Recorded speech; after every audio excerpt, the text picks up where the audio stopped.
Kyk, toe ek nog jong was, my ouma het altyd gesê, raai het vir my 4 jaar lank hoor ek dit mense. Soms hoor ek maar net, en ek almal nie. Dis die 17de September en jy luister na Klets. Dankie dat jy ingeskakel het. Ek hoop dit gaan goed aan jou kant. Colleen, hoe gaan dit aan jou kant? Ja, wat Matthys, heel goed vir die tyd van die jaar.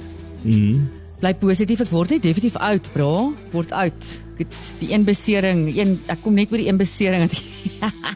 Volgende besering. So, Ja, ek wil nie oor beserings praat nie, want ek vermoed dit is voel jou rug, ou man.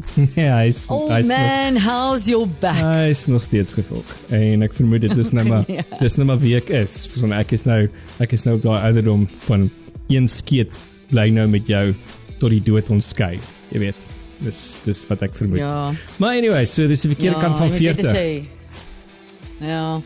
Ek het vandag myself gevind dat ek omtrent 1/2 uur spandeer op die internet en ek lees, gaan in hierdie absolute rabbit hole in oor cartilage rejuvenation.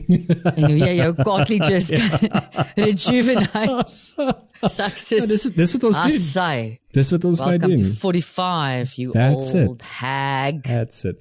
Ek het so ruk terug het ek met ons vriendin Camilla, wat ons ook al op Klets gehad het, die joernalis, of sy is nie meer 'n joernalis nie, maar sy was 'n baie bekende joernalis gewees in Suid-Afrika, en een van ons ander vriende te Borgo, met wie ons ook al op Klets gepraat het, het ek op 'n stadium gesê, ons moet 'n podcast begin, 40 fucked but fabulous. So ek dink is nou tyd. Ons is nou, ek kan nou deel wees van daai gesprek. Ek het soveel content, content ek ja, ons sal hom maak werk, so luister uit vir 40 gefok maar gefokus, of 40 gefok maar fabulous. Ons sal nog besluit wat die titel is. Vrolik. Besige nuusweek gewees die afgelope ruk, met 'n paar gruisame oomblikke wat gebeur het. Is natuurlik verwysing na Charlie Kirk, maar ons sal later daaroor praat, en dan 'n klomp ander goeters wat gebeur die afgelope ruk, maar natuurlik dink ek die groot ding wat op die storm op almal se lippe is die Mklangla Commission wat amptelik vandag afskop nadat dit die 1 September moes begin het, maar toe nou uitgestel is tot die 17de September toe, want hulle kon nie noodsaaklike goeders procure om die ding te begin nie. Dit is nou van die departement van Justice. Dit was infrastruktuur, tegniese infrastruktuur, like wat hulle nie kon gekry het nie, maar hulle het dit nou. Maar ek het nou net vinnig gesien in die nuus dat die minister Mamakolo Kubai, ek hou nogal van Kubai. Kubai. Sy het nou met verskriklike lof aangekondig dat dit nou gaan voortgaan en dat dit gaan baie goed wees en dit gaan al ons verwagtinge oortref en dit net vir 150 miljoen. En hulle sê dat ons hoef nie ons oë te trek oor die 150 miljoen nie, want dit is glad nie so duur nie. Want hulle gebruik nie noodwendig hotelle en allerlei sulke goeders nie, alles gebeur by departementele geboue en ek weet nie wat alles nie. Natuurlik sê hulle dat die grootste gedeelte van die begroting lyk my gaan maar na sekuriteit vir die mense wat obviously moet getuig, want ons almal weet hoe gaan dit met whistleblowers in Suid-Afrika. Okay, so just educate me hier, Matthys, want ek is moeë ignorant oor hierdie ding. Ek het nie daaroor gelees of enigstens daarin engage nie.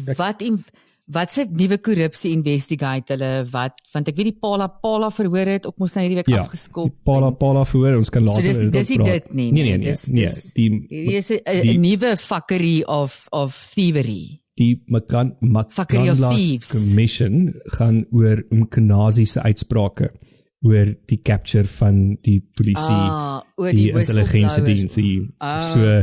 So dis kom hulle ook nie op die stadium sê wat hulle betaal vir die whistleblowers of die getuies se veiligheid nie, of sekuriteit nie, as gevolg van die situasie basis of waaroor die kommissie gaan. Maar ek het nou gister aanvinnig na 'n onderhoud gekyk wat die woordvoerder van die kommissie, kyk, elke kommissie het mos nou 'n woordvoerder en 'n sekere president en iemand. Ja, almal het 'n werkie nodig, Matthys. Almal het 'n werkie nodig. Wat jy nou met verskriklike lof verduidelik van wat nou staan in die wetgewing as dit kom by kommissies, wat mag gebeur, wat mag nie gebeur nie, dat sis en daan. En die vraag wat toe nou aan hom gestel is maar as die verslag er nou uitkom, want as ek reg is, moet daar binne 3 maande moet daar 'n interim verslag uitkom, en dan binne 6 maande moet daar die offisiële verslag uitkom. So die vraag natuurlik is toe nou na hom gestel, na aanleiding van die Zondo-kommissie, wat die hele verslag in Cyril Ramaphosa se hande gegee is, en hy met sy groot neusgate net daarna kyk, of ruik, en nie eens daarna kyk nie, en niks gebeur nie. Wat die ouetjie het nou so half, soos 'n typical spin doctor, om 'n dans ook, om te sê, maar daar gaan aanbevelings gemaak word. Natuurlijk. En die aanbevelings is dan nou op die ouende die president se prerogatief, en dan moet dit nou aangegee word na die nasionale vervolgingsgesag en die polisie en dit en dat. En hulle sal besluit, hulle kan hulle diskresie. Maar dit is nou die einste mense wat nou in die kommissie ondersoek word, en dan gaan ons nou daai files vir hulle gee wat ons ondersoek, om te sê nou moet julle vervolg. So uit die staanspoor uit is die ding doodgebore. Eintlik julle het diskresie om te vervolg. Julle hoef nie te vervolg nie. Prosecute at your own discretion. And we know the discretion van ons Suid-Afrikaanse vervolgingsgesagte dan. So dis 'n groot deel wat missing is in daai beleid. Is dat, okay, jy het 'n 3 maande verslag, jy het 'n 6 maande verslag, maar wat van die enforcement van die verslag? En weer waar eens, is dit in die beleid? Die party wat die enforcement moet doen, is die party wat onder verdenking is. So, hierdie hele ding is doodgebore. En kos ons 150 miljoen rand. Ja, want dit was baie geld. Ja, nee, dit gaan lekker hier in die suidpunt van Afrika. Ek sien ook dat die afgelope ruk is daar verskillik in die nuus geskryf, en ek kan nou nie sê dat ek daaroor gelees het nie, oor al die werksverliese as gevolg van die invoerbelasting, veral na Amerika toe, AGOA, wat lyk my nou verseker van die baan af is. En ek het so vinnig iets geluister wat hulle sê van 1000 werke wat nou verlore gaan in 'n situasie soos wat byvoorbeeld gebeur met die middelplek, die staalplek, wat is daai naam? ArcelorMittal. Yes. 1000 werke in die waardeketting af gaan tot en met 10.000, 100.000 werke. So ons sit in 'n sosiale en 'n sosio-ekonomiese krisis in Suid-Afrika. Ek het vanoggend 'n artikel gelees, ek dink dit was in ek kan nie onthou op watse platform dit was nie, maar dat hulle reken net in die volgende, in die nabye toekoms, soos in die volgende 3 tot 6 maande, as gevolg van al die reperkusies van hierdie wat nou gebeur, 300.000. Ja. 300.000 werke wat weg is. So dis 300.000 families. As jy vat die ripple effek daarvan, miskien in daai 300.000 families, kom ons vat helfte van hulle, ons sê 150.000 van hulle, en dit is nou baie konservatief eintlik, het kinders op skool, miskien een kind op universiteit. Dit is gone. Daai kind is uit universiteit af, of hy's nou op Nesvas, so ons gaan nou vir hom betaal, of vir haar betaal, of daai kinders gaan nie skool klaarmaak nie. Ja. Dit is dalk 150.000 mense wat een of ander gespesialiseerde mediese sorg nodig het, waar hulle nou mediese fondse gehad het, wat hulle nou nie meer het nie, en nie meer daai sorg gaan kry nie. Ek meen, Matthys, die ripple effek dit is krippelend. Dit gaan krippelend wees op die groter deel van ons bevolking. En dan die ander ding is, ons almal weet baie mooi hoe werk, wat gebeur wanneer daar werkloosheid is. Dan neem diefstal toe, en geweld, of nie, diefstal en geweld, of misdaad, kom ons gee dit maar eerder die groter term, misdaad neem toe. So, misdaad, dis my baie mooi Afrikaanse woord, alhoewel dit so terrible woord is. Rarig. Jy kry 'n daad, dis my baie mooi, want jy kry 'n daad, ek pleeg 'n daad, en hier is 'n misdaad. Misdaad. Dis so, dit vat dit so mooi vas, né? 'n misdaad. Dit laat my dan dink aan daai sang, ek weet nie wie is die sangeresie nie, ek dink sy het een of ander Lotto land ding aan op kyk net ook, eet mis Karlien, is dit nie Karlien? Nee, dis nie Karlien nie, dis die ander nie. Eet, mis, slaap, herhaal. En daai mis het net altyd vir my gepas daar. Nie gepas daar nie. Verstaan, of die mis in die konteks wat sy die mis gesit het nie. Verstaan, dit was so eet, slaap, kak, herhaal. Maar is my eet, slaap, mis. Maar sy eintlik bedoel soos mis verlang. Ja, ek mis jou. Maar ek meen in die volksmond is dit mos nou maar jy eet, jy slaap, jy kak en jy herhaal. Interessant, 'n random gedagte wat ek nou het. Is dalk nie so interessant nie, but I'll make it quick. Hoekom het ons nog nooit verwys na, ek meen mense het weird name vir die nommer 2. Weet ek gaan Polly of ek gaan Poef. Ons Rita, hierdie is net vir jou, ons gaan poef. Ja. Ons het 'n vriendin, julle, sy kan dit nie hanteer as jy die woord poef sê, dan begin sy gag, sy wil letterlik opgooi. En dis natuurlik maar die grootste binnepret om die hele tyd poef te sê. En nou as Sofia by is dit soveel makliker om te sê, Sofia, het jy al gepoef? Ek het nog nooit reg iemand wou sê, ek gaan gou mis nie, of mamma kan ek gaan mis, of dit is eintlik so 'n skaflike woord. Nee, maar diere mis, beeste mis. Dis hoe ek het ken. 'n bees mis. Ja. 'n mens mis. 'n mens mis. 'n mens mis ander mense. Hy mis ander mense en hy kak in die toilet. Ja. Okay. dis omtrent dit. Ja. Okay, anyway, sorry julle, my uninteresting random gedagte vir die dag. Dit was ons ADHD oomblik geweest daai. Ek dink een van die groot goeters op die stadium wat natuurlik die nuus internasionaal sowel as in Suid-Afrika heeltemal oorheers is die sluipmoord op Charlie Kirk. Die Amerikaner 31-jarige Charlie Kirk wat in 'n sluipmoord oorlede is verlede week. So ja, ek weet dit is my half moeilik om eintlik iets daaroor te sê because everyone has said basically everything already. Ja. Maar daar's dinge wat 'n mens optel en die eerste ding is ek dink as jy op die stadium kyk na al die conspiracies wat afspeel op social media, dan moet jy dink ek 2 vrae begin vra van is dit moontlik AI generated meeste van die goeters of waar is die mense se integriteit om die conspiracy theories word alles gedruk in verskillende rigtings. Maar ek dink die groot ding van dit is dit gaan oor die polarization wat daar is in die wêreld. Ek meen ek het Vrydag met 'n vriendin gepraat, Anet, en sy praat ons so vinnig oor die Charlie Kirk ding en dit het my nogal soos 'n bak water geslaan. Ek het nie eens daai dag nuus gekyk toe dit gebeur en jy het die aand vir my gesê ek was glad nie op socials of enigiets. Ek het jy was heeltemal afgesloof. Ek bel vir Matthys, ek sê holy shit, het jy gesien van Charlie Kirk? Hy sê, Ja, ek het heeltemal gemis. Ek was glad nie daai dag op my foon of enigiets soos dit. Ek love it. Ek was bietjie jaloers. Ek was bietjie jaloers vir jou state of being. Ja, dit is nogal lekker hoor. Dis partykeer net nodig as jy 'n deadline het, is dit partykeer nodig. Maar die groot ding omtrent dit is ek het eintlik gedink dat ons het baie kak in Suid-Afrika. Ek meen ons is so polarized. Ons is op 'n mespunt en dit gaan so kakkie en dan gebeur daar iets soos hierdie en dan besef mense eintlik maar net dat it's actually all over. En ek meen ons gaan later ook praat oor die optogte en opstande wat aan die UK was. Maar wat is jou gevoel oor die Charlie Kirk sluipmoord? Give it to me. Ja, ek weet wat hy exactly te gesê het, alles wat gesê kon gewees het is gesê. Ek meen hier is 'n fenominale ou of jy met hom saamgestem het of nie.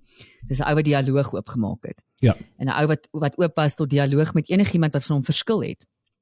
En hy het dit altyd met die grootste grace en bereid was om te luister. Dis nogal een ding wat ek kan sê. Hy was bereid om te luister en bereid om te debatteer. Behalwe as jy fucking dom was, dan het hy jou afgesny by die enkels. Ja, maar even dan, jy weet, hy het jou op 'n baie mooi manier het hy jou vinnig stil gemaak. Dit was ek meen nie die campus dialogues wat hy geopen het en ek meen dit was een van sy grootste mission was hy campus tours en wat hy elke dag op 'n ander kampus met studente gaan debatteer het. En mense het hom baie gekritiseer om te sê ja, jy gaan boelie studente. Jy gaan pik op studente. Ek dink wat hy gedoen het is nie te gaan pik op studente nie. Ek dink hy het 'n leemte gaan vul wat professors op by universiteite nie meer vul nie. En dit is om die skill van kritiese denke vir studente te leer.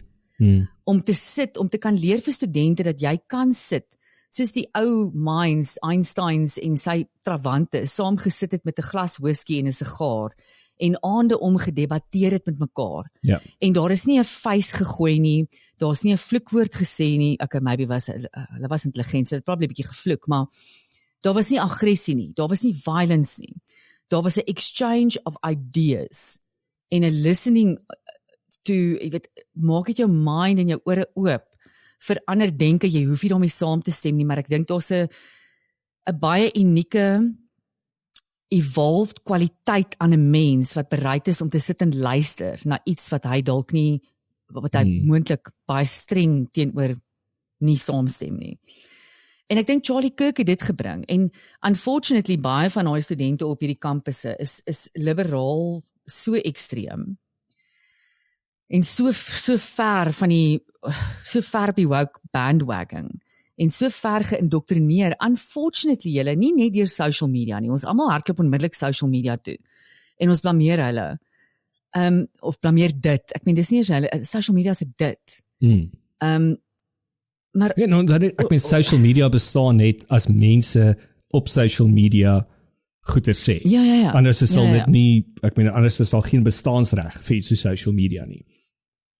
Maar mense sal verwag dat studente wat studeer, tersiêr studeer, 'n bietjie verder dink as dit wat net op hulle op social media gevoer word. En daar blameer ek ook van hierdie topuniversiteite reg oor die wêreld wat verskriklik woke geword het. En julle, hier kan ek van getuig. Ek het al aansoek gedoen vir werke by van die topuniversiteite in die wêreld. Duidelik het ek nog nie een van die werke gekry nie, want hier is ek.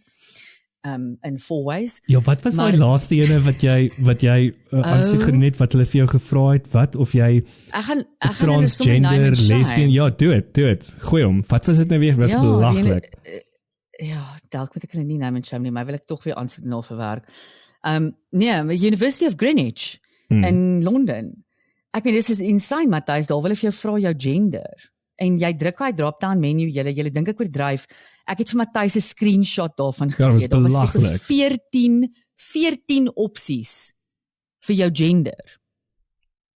En ja, ek meen, what do you do with that? So, ek dink dit is die groot ding, is ons universiteite, dit wat die meganismes moet wees, wat die zeitgeist in societies dryf, is so geïndoktrineer deur hierdie wokeness, dat ons kan nie meer goeders kritiseer en bevraagteken en alles van alle angles af bespreek nie. Dan, jy weet, and it's not even that you're wrong anymore. Dit is wat my so terrible is, Matthys. Ek en jy kan 'n debat hê, en ek en jy is oop, en ek en jy het al baie van mekaar verskil. Ja. En jy het al baie omgedraai, en ek het al omgedraai en vir jou gesê, ek hoor dit jy sê, maar ek dink jy's verkeerd. Ek het nog nooit omgedraai en vir jou gesê, ek dink jy's evil. En ek dink jy moet vrek. Yes. Vir jou idees nie. En dit is wat hier gebeur het, en it's a very, very sad day. Veral vir iemand wat regtig hierdie leemte gaan probeer vul het, wat ons as akademici, ons wat as kwekers van denkers in geval het hierdie ou kom vul. En dit het met hom gebeur. Ja, ek dink ek weet nie of jy weet, nie, baie interessant. Charlie Kirk het geen tersiêre opleiding nie, né? Ja, hy is out of school, ek dink hy het sy instansie begin, of sy stigting begin, toe hy 18 jaar oud was. So hy is vars uit skool uit, het hy dadelik begin met die werk wat hy doen. Ek dink dit is baie van die goed wat hy gesê het, ek ook nie mee saamgestem. Baie, ja. I did enjoy listening to his point of view. Ek dink is een van daai goedes van, jy kon nooit lou gewees het oor Charlie Kirk nie. In 'n gesprek as jy geluister het na wat hy gedoen het, het jy either het jou ruggraat styf getrek en jy het begin warm raak om die kiewe, of jy het 100% met hom saamgestem. Daar was nie 'n middelweg gewees vir my met Charlie Kirk nie. Daar was van either yes, I agree with what you're saying right now, of ek stem glad nie saam met wat jy nou sê nie. Dis was my ervaring. Ek wil sê, ja, my ervaring was dalk 'n bietjie anders. Ek het baie maal het ek 'n middelground met Charlie Kirk gevind in sy debatte. Van baie goed wat ek nie oor saamgestem het nie, maar ek luister na hom en ek gaan, jy het 'n punt, Piet. Ek voel nog steeds baie sterk oor my punt. Maar jy maak 'n goeie punt. En ek weet nie heeltemal hoe ek dit sal counter in 'n debat met jou nie. So ja, maar ek dink dit was sy hele idee, is just stop thinking about things again and stop being so much in your bloody feelings. Ek het 'n statistiek gehoor, dit is nou nie, ek het dit nie self genagevors nie, maar iemand het vir my gesê oor die naweek dat apparently die deursnit Amerikaanse kind se IQ is op die stadium onder 90 of onder 80, onder 80. Wat? So ek sal dit nog moet gaan navors. Ek het dit actually Sondag aand gehoor en ek het dit nie gaan kyk nie, maar dit verbaas my nie eintlik as ek gaan kyk na meeste van die jong individue teen wie hy gedebatteer het nie. Ek dink dit was 'n ongelooflike sad dag natuurlik vir sy onmiddellike familie, vir sy vrou, vir sy kinders, sy ouers, vir die mense wat vir hom lief is, maar ek dink dit is 'n groter sadness vir vryheid van spraak. Ek dink dit is so wat vir my hart geslaan het daai. Ja. En jy weet Matthys, ek dink nie die ding wat my bietjie bang maak vorentoe is wat vir my afwesig is op die oomblik is die stemme wat sê guys calm down. Ja. Kom ons tone hierdie down. Kom ons koel hierdie af. Dit is maar asof almal wat nou 'n voice het is besig om hierdie ding so te feel. Maar die so probleem is vat. Daai kom van die president af. Dit kom van Trump af. Dit kom van J.D. Vance af. Dit is die narratief wat hulle dryf op die stadium. Hulle blameer alles op die far leftist en op die wokeness. So dit is hier waar ek sou gesê het dat the adult in the room moes Trump en J.D. Vance gewees het om te sê, okay, kom ons neutralise hierdie, want ons land is op 'n mespunt en so gepolarize. Interessante gesprek wat ek ook geluister het met 'n politieke analis wat gepraat het daaroor. En dit gaan hoofsaaklik oor Amerika wat eintlik net 'n twee-party staat is. So dit maak dit soveel moeiliker want jy's either een kant of die ander kant. Maar die probleem is dat die polarization, die ekstremiste aan die beide kante op die stadium is besig om die hardste te skree. En 'n verdere interessante stelling wat ek gehoor het is dat ons almal praat nou so oor die wokeness en die verskriklike verlinks is en die verskriklike liberalisme, dat 'n persoon wat op die stadium 'n neutrale gematigde opinie het, word gesien as 'n konservatis en 'n ekstremistiese konservatis. Maar dit is eintlik net die persoon wat op die stadium so half 'n gematigde opinie het, word gesien as 'n far right. En dit kan ek so half deurtrek reg deur die wêreld. As ons kyk wat aangaan in Suid-Afrika, as ons kyk wat nou gebeur het in die UK. Ek meen dit was een van die grootste optogte of opstande, as mense dalk dit kan noem, wat die afgelope naweek in die UK afgespeel het. Ja, en ek meen, en dit was amazing, en ja, ek het van die visuals gesien, ek het van my vriende in die UK gemessage om te sê, hoor jy, het hierdie shit regtig dan gegaan, of is hierdie AI waarna ek kyk, want hierdie lyk vir my na 'n enorme klomp mense, en dit is vir my baie sad, Matthys, hoe die tradisionele media beriggewing oor dit totaal al afgeskeep het, en glad nie, ek meen, dit was 'n moerse ding, dit is een van die grootste optogte nog ooit in die UK se geskiedenis. Ja, en ek dink die BBC het verslag gegee om te sê dat daar's iets soos 100,000 mense, of 300,000 mense, iets belaglik. Ja. En ek dink die polisie het nou gesê, daar was iets soos, wat, 1 miljoen of 3 miljoen, hoeveel? 1 miljoen. Ja, party van die actual telling sê, dit is, jy weet, tussen 1 miljoen en 1.5 miljoen, enigiets wat jy gaan search op die internet, op enige nuus site, even op AI, sê vir jou, nee, het was so 150,000 mense.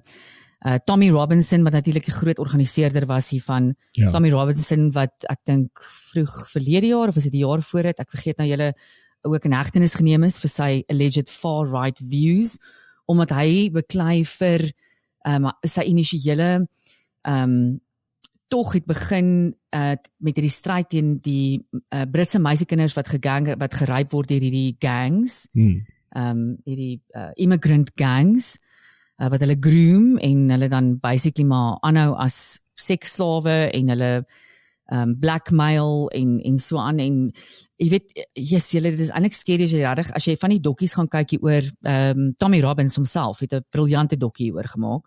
Dit is beskikbaar op YouTube, gaan kyk dit bietjie. Ja, verkieslik maar op 'n leemaag, want dit kan jou 'n bietjie naar maak. Maar dis amazing werk wat hierdie ou gedoen het om hierdie gangs te expose en om ook die infiltrasie wat hierdie gangs in die polisie het en hoe die Britse polisie hierdie probeer toesmeer. En ons sien wat nou in die UK aangaan, gaan menigte mense wat gearresteer word en toegesluit word, vir posts wat hulle op social media maak. Maar die regte crime in Brittanje gaan, jy weet, ongedeel mee. En dit word so half, jy kry 'n slap on the wrist vir iets moerse hektiek. Byvoorbeeld jy is 'n gekende pedofiel wat nou met 'n kind gepraat het in jou neighborhood. A little slap on the wrist of hierdie gang, hierdie raping gangs. 'n slap on the wrist, maar shit, moet net nie iets oor Kia Stamer post op social media of Sadiq Khan post op social media, dan word jy toegesluit. Hulle kom na jou huis toe, Matthys, en hulle arresteer vir jou en hulle sluit vir jou toe oor 'n post op social media. Ek meen, is absoluut teen alles wat gaan vir vryheid van spraak. En ja, Tommy Robbins, ek het even gesoek na die transcripts van die goed wat hy net gesê het my so diep getref. Diep getrip. Het jy 'n pilletjie gedrink? Nee, ek het een nodig nou. Maar ja, die United Kingdom, wat hy dan nou saamgetrek het, volgens beriggewing sê hulle maar net 110,000 mense. Ek dink nie, dit is heeltemal akkuraat nie, dis volgens Reuters. Ek het die beeldmateriaal gesien. Daar is baie meer as 110,000 mense. Die beriggewing natuurlik in tradisionele media gaan ook aan oor hoe ongelooflik violent was hierdie mense. Baie violent en goed gebreek. Nou, ek weet nie, Matthys, of jy gekyk het nie, maar ek het nie regtig violence gesien nie. Ek het baie patriotisme gesien. Dit het ek verseker gesien. Ek het baie kameraderie gesien. Weet jy, hoekom het so pers was? Was daar enige, want ek het pers gesien. Nee, ek het seker beelde, as jy van bo af gekyk het, was dit verskriklik pers geweest. Was jy hoog? Nee, ek weet nie. Ja, is ek nou besig regtig om mal te word. Okay. Nee, ek weet hulle het baie flares afgeskiet, maar die flares was rooi wat hulle afgeskiet het. Okay. Maybe is met die English flag. Okay. So baie English en British flags het ons gesien, die St. George's Cross, die Union Jack, wat ons baie van gesien het, daar's 'n groot dryf ook nou in die UK waar mense die St. George's Cross of die Union Jack buite hulle huise begin ophang, soortgelyk aan die Amerikaners. Ek weet jy sien dit baie in Amerika, jy ry in 'n straat af en ons 'n vlag op elke huis. Ja, ek kyk nou weer na die soos die drone footage. Dit lyk so half pers, maar dit is as gevolg van die wit en die blou en die rooi. Dit maak natuurlik pers. Ja. Anyways, moving on swiftly. Ek moet dalk maar net weer my oë. Maar ja, met al die ongelooflike violence wat al was, het hulle maar onder hierdie volgens hulle. Hier kom nou 'n ding op wat nogal violent lyk. Ek kyk nou hier na 'n video. Polisie slaan mense bietjie. So maybe there was some sort of violence. Ja. Wel, ja, volgens Reuters is daar 26 police officers wat beseer is. 4 van hulle baie ernstig. En hulle het 25 betogers gearresteer. So ja, 25 betogers, 26 polisie offisiers. The numbers don't math, huh? Teenoor anyway. 1.3 miljoen. Ja, okay, moving on swiftly. Maar dit is 'n interessante ding vir my wat 'n mens dink ek agterkom op die stadium is dat ek is nou versigtig om te praat die groot term van die conservatives wat opstaan. Want is dit nou, soos ek vroeër gesê het, is dit regtig die verregse conservative of is dit maar net die gematigde persoon wat op die stadium sê ek is gatvol? Maar dat mense actually begin opstaan om te sê ek is gatvol. En dat mense actually opstaan en sê maar ek wil my land terug hê. Ek wil terug hê dit wat ek in glo. Dit wat goed dit is vir ons. Dit wat my voorvaders voor gesterf is. Gesterf het, maar jy kyk na die UK. Zeker. Ek meen, hoeveel oorloë is hulle deur? Ja, die Engelse het baie kak ook aangejaag en colonization I mean, they kind of fucked up Africa, maar hulle het ook vir ons strate, geboue en ek meen, as dit nie vir hulle was nie, het ons nie strate en geboue gehad nie. So, maar die ding is, hulle het gefight vir daai land wat hulle nou het, Matthys, en nou, ja, ek meen, ek het net baie oor gepraat, dit gaan eintlik maar net oor, en ek sien ons nou 'n groot ding, ek wou nog gaan lees dit oor die detail, ek wou vir julle vandag vertel het, want daar's 'n ooreenkoms wat gesluit het tussen Frankryk en Engeland oor die illegal immigrants. Ja. En dit klink my die ooreenkoms gaan daaroor dat as daar enige illegal immigrants van Frankryk af arriveer in Engeland, word hulle teruggestuur na Frankryk toe. So dit maak vir my baie sin. Onthou ek het jou gister vertel van die video wat ek gesien het, wat die Franse polisie die see invaar soos wat hierdie bote aankom. En dan slash hulle hierdie ouens se bote. Ja. So dit maak vir my sin hoekom hulle dit doen, want as hulle enigstens stop hulle nou maar net daar, want as hulle enigstens toelaat om verder te kom tot in Engeland, gaan dit vir hulle meer resources kos want hulle gaan terugkom. Ja. Maar okay, dit maak sin. So that's a good way. En ja, Matthys, mense staan op. Ons kyk net hierdie week die die betogings. Ja, kom met soveel nuwe Afrikaanse woorde vandag. Jy's 'n bron van neologismes. I'm telling you. Die betogings en aksie in Nepal deur die Gen Z'ers. Lyk my in dele van die wêreld is die Gen Z'ers actually besig om amazing goeders te doen. En daardie regering omver te gooi en hulle is gatvol begin. Dit het eintlik begin of ek sal nie sê dit begin met dit nie, ek dink die laaste spyker in hulle kus was 'n ban op sekere social medias wat die Nepalse regering wou inbring. Eintlik ook maar net weer eens as jy gaan lees daaroor om vryheid van spraak dood te maak. En hierdie Gen Z'ers het gesê maar ons het nou genoeg gehad van julle onderdrukking, genoeg gehad van julle korrupsie, genoeg gehad van julle wanbestuur en hulle daai regering omver gaan gooi. Selfs wat gebeur het 'n ruk terug in Sri Lanka, ek dink dit was 2022, ook deur Gen Z'ers. En so kort soos laas jaar terug in Bangladesh.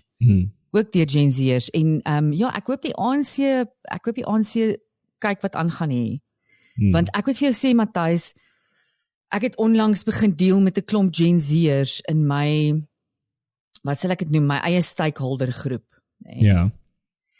And I know people are very critical against them. En navorsing is baie krities teenoor die Gen Z'ers. En ek moet vir jou sê, die Gen Z'ers wat ek die laaste ruk mee in aanraking kom, I'll work with them any day. Hulle is 'n bietjie delusional partymal oor goed, maar hulle is bereid om te werk. Hulle is nie so vas aan tradisie en hulle eie geskiedenis, soos die vorige generasies, die millennials en die Xers nie. Hulle is way, as ek net dink in die Suid-Afrikaanse konteks, hulle het nie daai verskriklike emosionele band teenoor hulle politieke partye nie. Ja. It actually doesn't interest them. Sulke goed soos ancestry en it doesn't interest them. Daar's ander goed wat vir hulle belangrik is en they will actually, hulle sal mure ombreek om dit te bewerk, om dit wat vir hulle belangrik is te bewerkstellig. Ja, dis interessant dat jy dit sê. Ek het actually naweek ook gesprekke oor dit gehad. Is oor die jongere generasie wat so half 'n verrassing vir my is. As dit kom met hulle wilskrag en force amper. Jy is heeltemal reg. Daar is nog steeds delusions, maar ek meen hulle is nog kinders. Daar is nog baie ontwikkeling wat gebeur. Ek dink Mikkie het een keer vir my gesê dat 'n man se brein is eers omtrent klaar ontwikkel op die ouderdom van 32 of 33 of 35. So ek meen daar's nog baie tyd vir hulle om regtig te ontwikkel. Or to become more corrupt. That's also the other option. Maar 'n ander interessante ding wat ek so half die afgelope ruk opgelet het is en dis nou 'n bietjie meer dalk nader aan die huis vir ons is die Afrikaanse jong seuns. En ek kan nie 'n groot steekproef op die stadium vir jou gee om te sê dat ek het gekyk na 'n klomp nie, maar as jy hier in Pretoria rondry, dan sien jy 'n klomp van hulle met hulle boerbelbroekies en hulle Toyota Fortuners of Toyota Hilux bakkies. Maar daar's 'n vorm van trots wat ek ervaar in die jonger vorm vir my van baie sterk identiteit. Baie sterk identiteit. In die jonger Afrikaner man wat ek nie noodwendig in ons generasie en ewen die generasie nog voor ons ook noodwendig gesien het nie.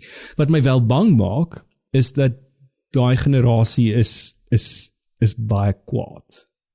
En elke tweede Jan Rap en sy maat in daai generasie het ek gehoor het 'n geweer ook. So I don't know if that's the new revolution, is dit daai Afrikaner seun. Maar daar is 'n ding vir my in die jonger generasies wat my so klein bietjie opgewonde maak om te sê dat moontlik gaan ons toekomstige leiers actually 'n ruggraat hê. Want dit is ons groot probleem op die stadium. Ja. Ek hoop daar is van hulle in daai generasie wat belangstel om in die politiek in te gaan en leiers te word en die regte tipes, want dis wat ek ook ervaar onder die jonger Afrikaanse mans. Hulle is besig om besighede te bou op 'n baie vroeë ouderdom. Dat dit moontlik die dood van politiek en politieke partye is. That no one actually cares anymore. En dat ons kan decentralize. En dat gemeenskappe kan begin saamwerk en die beste doen vir die gemeenskap, sonder dat een of ander hooghol, soos Cyril Ramaphosa besluit, dit is so, of dit is daai. Maar dis wat ek wonder. Nee, ek meen dit sal ideaal wees, Matthys, maar politiek gaan nie wegval in die volgende 100 jaar nie, unfortunately. Mense moet net hoop dat die regte mense daarin gaan en dat dit tot 'n mate mense is wat dinge kan decentralize. Maar ja, ek is ook baie hoopvol. Ek kyk na die ouetjies en girls, julle. Ek sê nie girls uit nie. Julle is besig om besighede te bou op die ouderdom van 22, 23, jonger even. Yep. Julle vat kansse wat ons te bang was om te vat. Dat ons is net, ek het net geboop en bid ek paas my rek eksamen. Jy leen flippin 500,5 miljoen rand by 'n oom of iets om 'n nuwe besigheid te begin. Dit is vir my ongelooflik wat jy besig is om te doen. Nee, dit is merkwaardig. Ja, bou so voort. En is vir my nice dat dit is kenmerkend teenoor die jonger Afrikaanse mense wat hier besighede bou en hier wil bly. Ek het die naweek was ek op 'n familietroue ook saam met 'n klomp jong mense, hens een van my nuutste beserings, wat ek ook nou gedink ek is toe nou nog so jonk soos hulle. 'n tiener.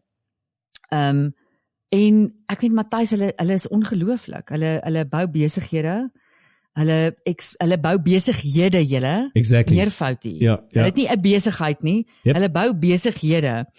En hulle het nie een 'n desire om hierdie land te verlaat nie. Hulle wil nie. Hulle wil hier bly. En dis ongelooflik om te sien. Daar's 'n ek dink die woord seker is patriotisme. Dis al wat ek kan. Hulle het ook almal ongelooflik fucking baie kinders, maar good for them. Wel, ja, maybe is dit ook 'n probleem. Is dat mense. Wel is hoopvol. Die regte mense het nie genoeg kinders nie. Die verkeerde mense het fucking baie. Ja, maar ek dink hulle is nogal die regte generasie om hierdie te doen. Hulle doen dit en ek dink daar word hoop ook vir my baie direk gelink aan jou bou van die toekoms. Ek dink miskien in my en jou generasie, Matthys, die hoop was op 'n stadium maar min. En dis dalk hoekom heelwat van ons, ek sal nie sê die meerderheid van ons hier glad nie, maar heelwat van ons het opgeëindig met 'n doelbewuste keuse om nie families te bou nie. En of om nie hier te wees nie, om te emigreer. Of om nie te wees nie. Dis like dysphoria. Ja, hier kom hierdie nuwe generasie en hulle is vreeslik hoopvol. And they are building businesses and having kids. Ja, so hopelik is dit volhoubaar vir hulle. Ek hoop regtig so vir die toekoms van ons land of vir die toekoms van die wêreld for that matter, nie net ons land nie. Hopelik is dit volhoubaar en hulle word nie ook ontnigter soos wat ek en jy ook gedoen het dalk oor 'n sekere latere ouderdom van ons lewe ontnigter geword het. Maar kom ons nee, maar dit het sommer vroeg met my gebeur so.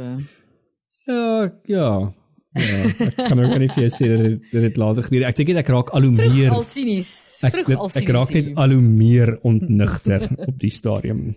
Soos wat oom Robert altyd sê, die onkunde van die jeug. Hoopelik is dit nie hulle onkunde nie.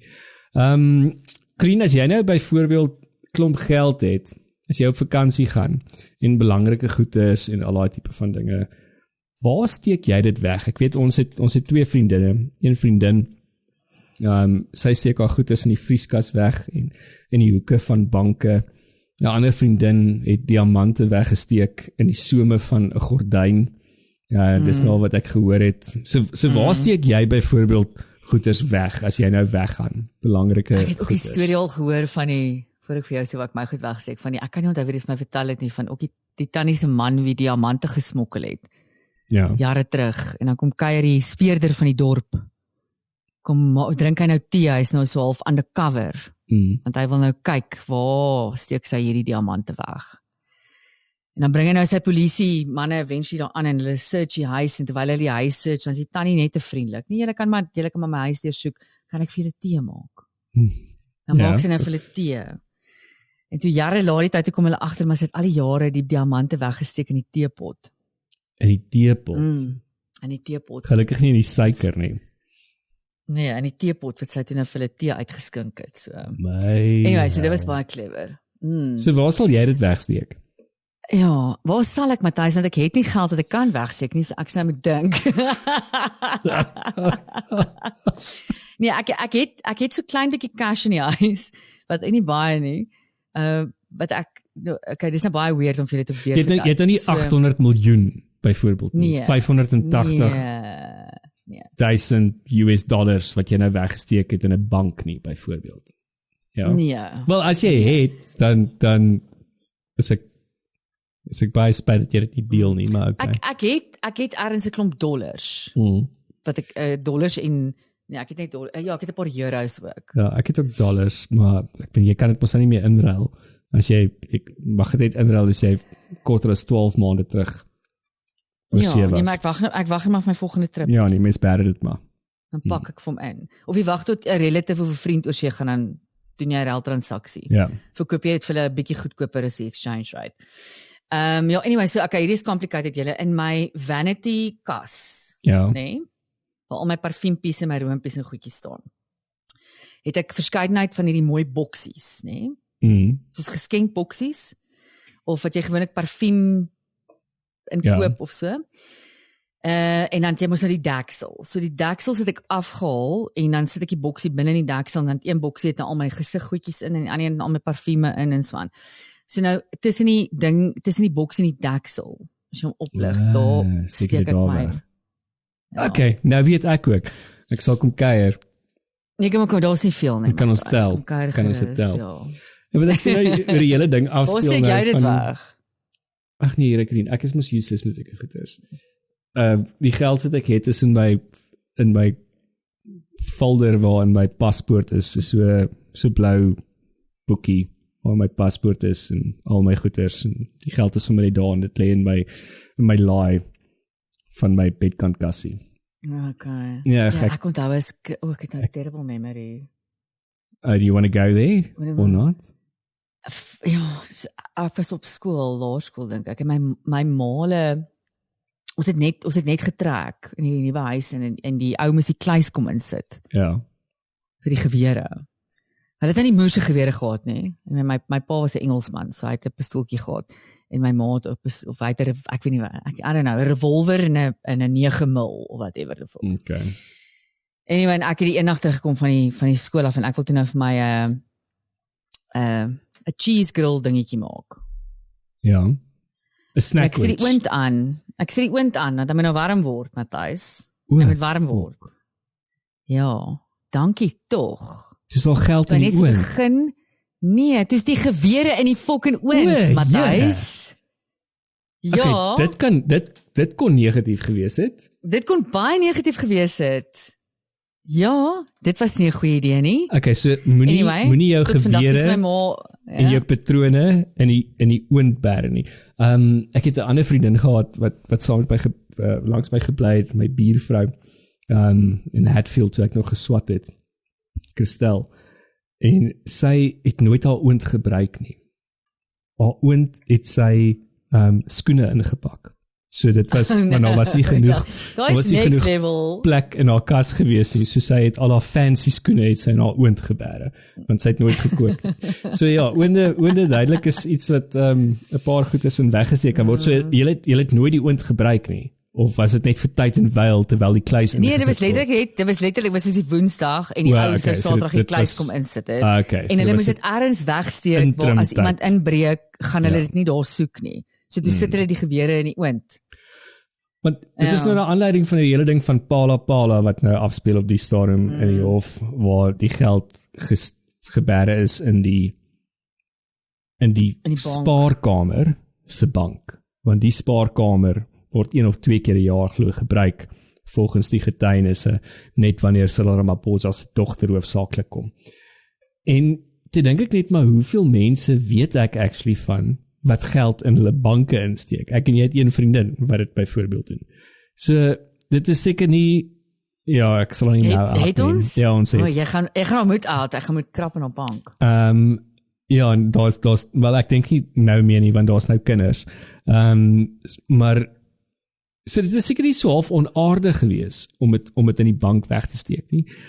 Maar kom ons kyk wat gebeur met hierdie hele pala situasie. Nee, dit is vermoed onaardig, daar- Matthys, die transaksie was onaardig, want nie ek of jy sou weggekom het met 'n 8 miljoen rand kontant transaksie in hierdie land. En hy het daarmee weggekom. Hy het gedink hy kan daarmee wegkom. Hy het gedink hy kan daarmee wegkom. En ek weet nie of ek nog steeds reg is of dit nog steeds waar is nie, maar ek dink die buffels loop nog steeds op Cyril Ramaphosa se plaas ook. Ek dink hier is toe nou ooit verwyder nie. Ek sal dit gaan opvolg daaroor. Want dit was gelees uit die 20 buffels wat hy verkoop het vir 8 miljoen. Ja. So nee, daar gaan nog baie hier uitkom. Ek dink nie noodwendig net oor die insident nie. Ek dink die groter storie agter die storie is die transaksie. Ja, ek is jammer, En wat hierdie ou het gebeur? nou getuig het gesê maar die Amerikaner wat na die buffels wou koop. Ja, Hy het gesê maar hy wil eers kontant betaal want hy het $850,000 580. $580,000 kontant by hom. Ek meen nou En jy as die hoe- president, jy as die beacon van ethics en corporate governance en wara dink jy nou dit is okay. Dis okay. Kom ek vat hierdie ou se stash fucking dollars wat hy in 'n tasie het. Kom ek vat dit by hom. Ja, en kyk, hoe dit mos maar gewoonlik werk ook as jy nou van oorsee af kom. Ek dink actually hy was van Amerika af nie. Ek dink hy is van iewers van die ooste af. Ek dink is van die EU af as die United Emirates daar rond, as ek dit nie mis het nie. Maar jy moet gewoonlik daai geld verklaar as jy daai hoeveelheid kontant inbring exactly my in 'n point. land. So daar's 'n klomp storieetjies agter die storieetjies wat ons natuurlik nou nie sal noodwendig sien wat in die hofsaak gaan uitspeel nie, maar 'n klomp vrae. En dit is natuurlik dink ek een van die groot doodsteke van Cyril Ramaphosa net hier aan die einde van sy termyn, vermoed ek, alhoewel hy natuurlik nog op Maandag gesê het, of was dit Sondag wat hy gesê het dat hulle kan baie leer by die DA. Wou dit vir hom soos 'n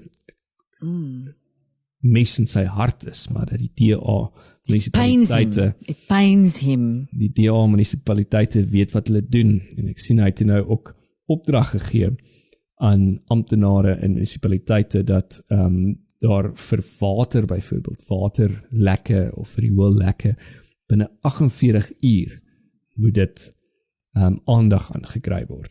So kom ons kyk wat doen Cyril. Ek dink hierdie is die ANC se laaste noodkreet voor die provinsiale verkiesing volgende jaar, want ek dink hulle skryf is aan die muur. Was dit Gwedi Mantashe wat gesê het dat hulle sing baie mooi, maar hulle doen nie baie nie. So ja. Ja, ek dink hier is die laaste die begin van die laaste implosion van die ANC.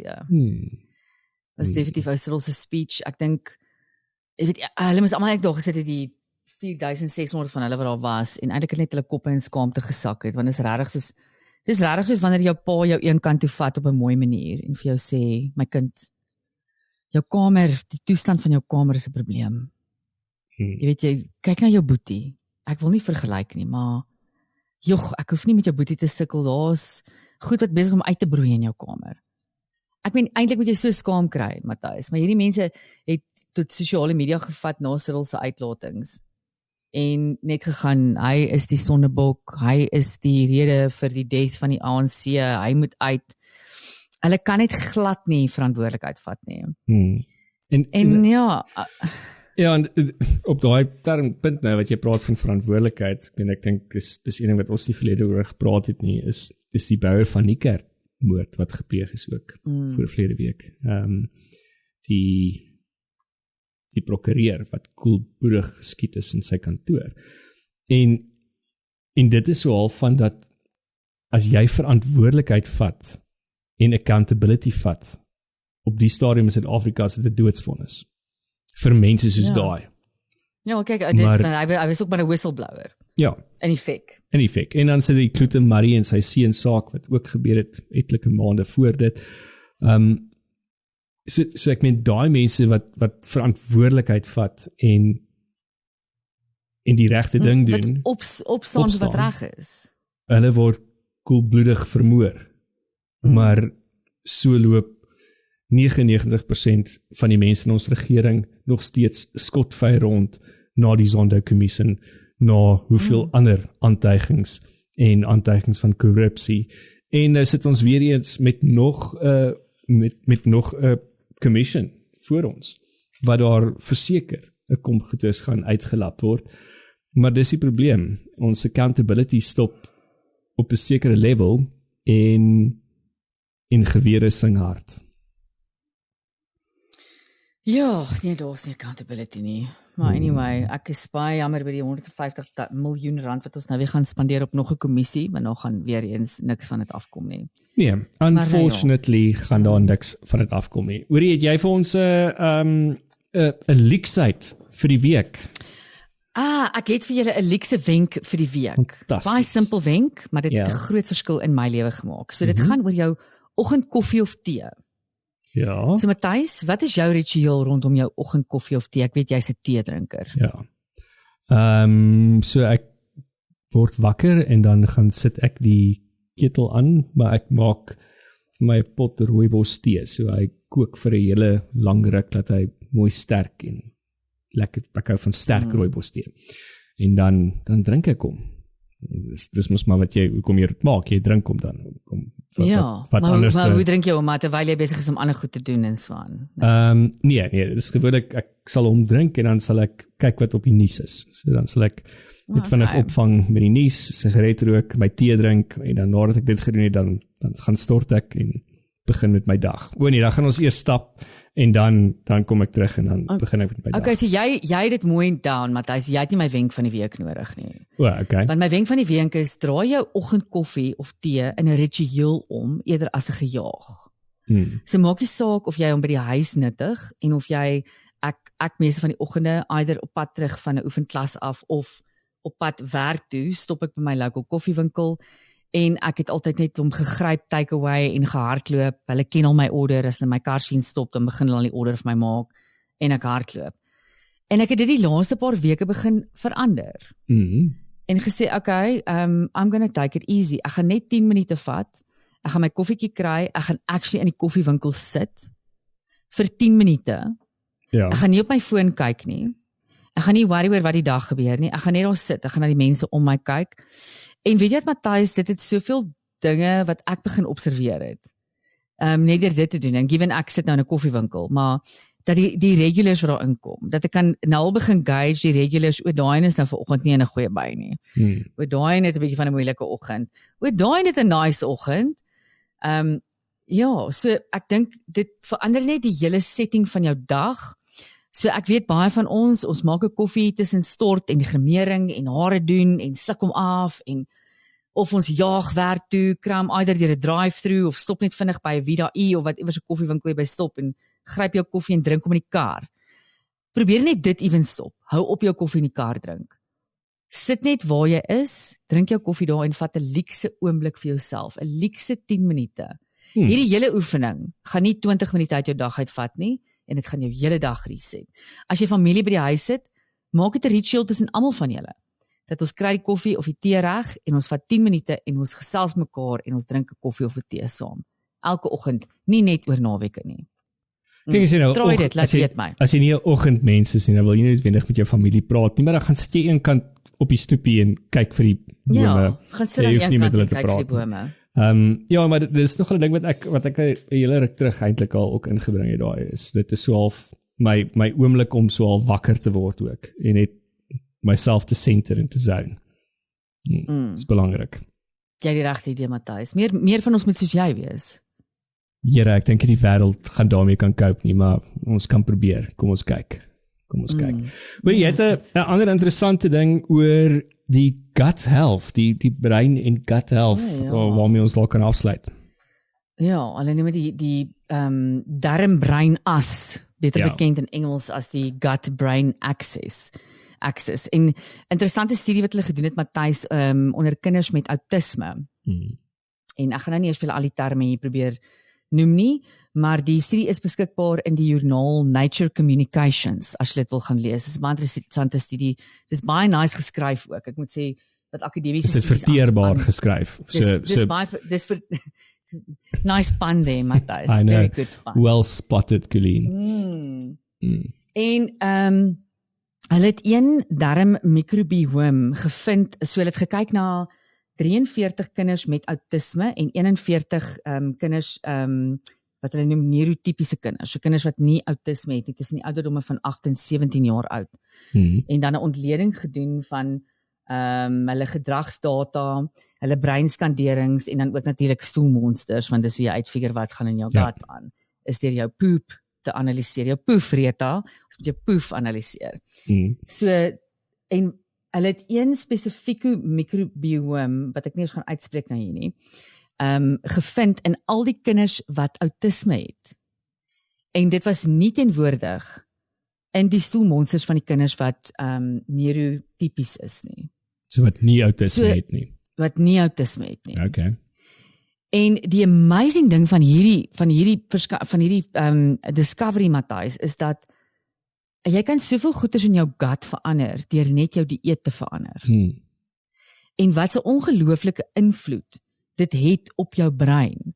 Hulle brei verder uit in hierdie studie wat vir my baie interessant is, wat hulle sê die kommunikasienetwerk tussen jou gut en jou brein. 90% van die senuweesyne wat kommunikasie dra, hardloop van jou gut na jou brein toe. En net 10% hardloop van jou brein na jou gut toe. So dit gee vir die idee wat so ongelooflike impak het dit wat in jou darmes aangaan, op jou denke, op hoe jou brein funksioneer, op hoe jy voel, op jou mental health, op jou fisiologiese toestand, jou fisiologiese gesondheid. So ja, ek hou hierdie studie dop, ek het vir hom geflag in my joernale, so ek gaan kyk waarheen gaan hulle met hierdie studie en wat hulle gaan doen om dan want in die studie, hulle conclude ook die studie om te sê dat hulle gaan nou verder studies doen om te kyk hoe hulle dan nou hierdie kan verander. Hoe hulle hierdie microbiome kan verander.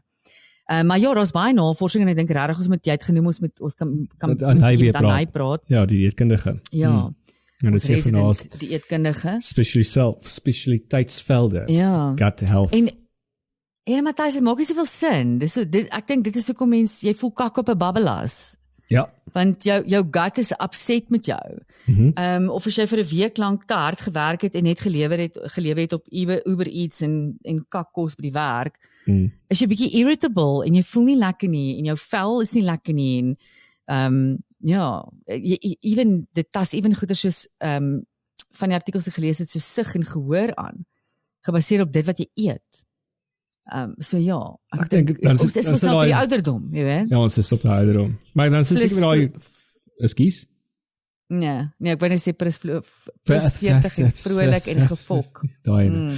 Dis seker maar weer 'n ou vraag wat almal altyd vra, so ek weet is ons maar net dalk die wissel vir die ensieme wat in ons maag lewe, is hulle nie dalk baie slimmer as wat ons as jy van hierdie goed gaan lees, dit het op 'n stadium my brein begin blaas, want dan begin jy dink, ek het op 'n stadium gedink, I don't think we are the top of the food chain.